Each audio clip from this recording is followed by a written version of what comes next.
Ok, sẽ xem này nó khi xem ra video này nhôm nâng slide sầm đôi từ các bong ô để quạt bàn xua thay bong dương thật vừa đôi mình tới làm vậy pass scholarshipពី Erasmus program សម្រាប់ការចែកម្លែកនេះដែរយោងតាមបទពិសោធន៍ដែលខ្ញុំធ្លាប់មានហើយក៏ខ្ញុំធ្លាប់អនុវត្តពីមុនដែរប៉ុន្តែមុននឹងឈានចូលដល់ការចែកម្លែក tip នេះខ្ញុំសូមអធិស្ឋានទៅកាន់បងប្អូនមួយចំនួនធំដែលគាត់បានឆាតមកខ្ញុំនឹងដោយសារខ្ញុំចូលស៊ីនតែខ្ញុំអត់បានតបទៅកាន់ពួកគាត់ខ្ញុំ select យកសំណួរដែលដូចគ្នានឹងច្រើនដើម្បីយកមកឆ្លើយតបមកម្ដងមួយព្រោះដោយសារបើសិនជាខ្ញុំនៅអង្គុយ reply អត់បានទាំងអស់គ្នាទេព្រោះដោយសារច្រើនមែនទែនអញ្ចឹងខ្ញុំសង្ឃឹមថាអ្នកទាំងអស់គ្នានឹងអធិស្ឋានផងអូខេតើតើជាមួយនឹងកម្មវិធី Erasmus program ទី1អ្នកសាលាអ្នកទាំងអស់គ្នាត្រូវតែមាន partner ជាមួយនឹងខាង Erasmus program នឹងឯងហើយទី2ត្រូវធ្វើយ៉ាងដូចម្ដេចតាមដានព័ត៌មានរបស់ program នឹងឲ្យជាប់ហើយត្រូវ make sure ថា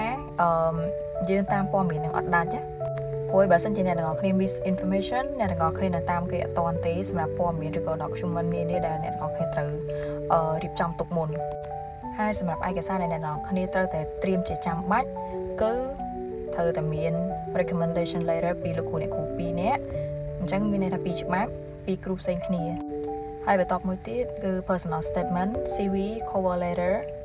ហើយសម្រាប់ឯកសារបន្ទាប់គឺ transcript officially អ្នកទាំងអស់គ្នាអញ្ចឹងត្រូវតែមានបោះត្រាពីខាងសាលាបន្ទាប់មកទៀតគឺdiploma អង់គ្លេសរបស់អ្នកទាំងអស់គ្នាឬក៏ TOEFL ឬក៏ IELTS អញ្ចឹងទៅហើយឯកសារចាំបាច់មួយចំនួនទៀតដូចជាលិខិតបញ្ជាក់ការសិក្សាហ្នឹងគឺមានន័យថាបញ្ជាក់អ្នកទាំងអស់គ្នាឆ្នាំទី1ទី2ទី3ទី4ឬក៏នៅក្នុងថ្នាក់master ឬក៏បញ្ញាបត្រនឹងឯងហើយចុងក្រោយគឺ application form អាហ្នឹងបើសិនជាអ្នកទាំងអស់គ្នា miss អត់បានបំពេញអាហ្នឹងសញ្ញាហ្នឹងតែឲ្យគេគឺមានដូចអត់ទាំងស្រុងអញ្ចឹងអ្នកទាំងអស់គ្នាអូខេអញ្ចឹងសម្រាប់ឯកសារនេះដែលខ្ញុំបាន mention នេះគឺសុទ្ធតែឯកសារសំខាន់សម្រាប់អ្នកដែលគាត់ត្រៀមនឹងចង់ apply scholarship ពី Erasmus program ប៉ុន្តែអ្នកទាំងអស់គ្នាក៏ត្រូវតែតាមដាន information បន្ថែមដែរព្រោះជាធម្មតាជារៀងរាល់ឆ្នាំគឺគេតែងតែ update information បន្ថែម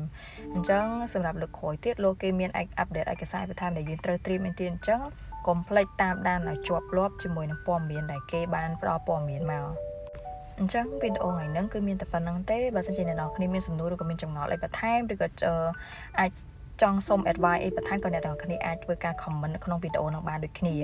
អូខេអញ្ចឹងអរគុណច្រើនជួបគ្នានៅវីដេអូបន្តបាយបាយ